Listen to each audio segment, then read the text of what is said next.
প্রিয় বন্ধু, তোমাদের সামনে আজকে আমি আর একটা ভিডিও নিয়ে হাজির হলাম। তোমরা দেখো, এটা হচ্ছে এসি মোবাইল। এই মোবাইলটার মডেল নাম্বার হচ্ছে IT 1261। এই মোবাইলটার যে চার্জিং পিন আছে সেই চার্জিং পিনটা ভেঙে ভেতরে চলে গেছে। তো বন্ধু, মোবাইলটা আমি খুলছি, তোমরা দেখে নাও। প্রথমে আমি ব্যাক প্যানেল আর ব্যাটারিটা খুলে নিলাম, এরপর সিমটা খুলে নিলাম। তারপর আমি প্রত্যেকটা স্ক্রু খুলে বোর্ড হার্ডডি থেকে বোর্ডটা রিমুভ করে নেব। দিয়ে দেখবো যে মোবাইলের ভিতরের অংশটা কি রকম অবস্থায় আছে। দেখবো যে চার্জিং পিন নতুন লাগিয়ে হয় কিনা। তো বন্ধু, তোমরা আমার সঙ্গে থাকো আর আমার মোবাইল রিপেয়ারিং এর ভিডিও দেখতে থাকো। তো বন্ধু দেখো, ওপরকার ফেসিয়ালটা খোলা হয়ে গেছে। এরপর আমি হার্ডডি থেকে বোর্ডটা রিমুভ করছি।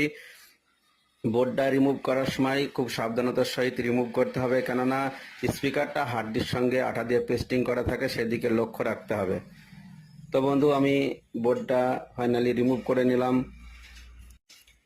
তো বন্ধু দেখো, এটা চার্জিং পিনটা একদম উপরে চলে এসেছে আমার হাতে, তোমাদের দেখাচ্ছি। বোর্ডে একটাও পিন নেই, পিনগুলো সব উঠে গেছে। খুবই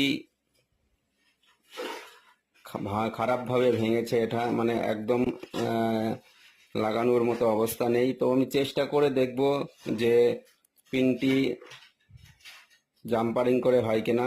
তো বন্ধু, আমি পরবর্তী ভিডিও নিয়ে আসছি, তোমরা আমার সঙ্গে থাকো।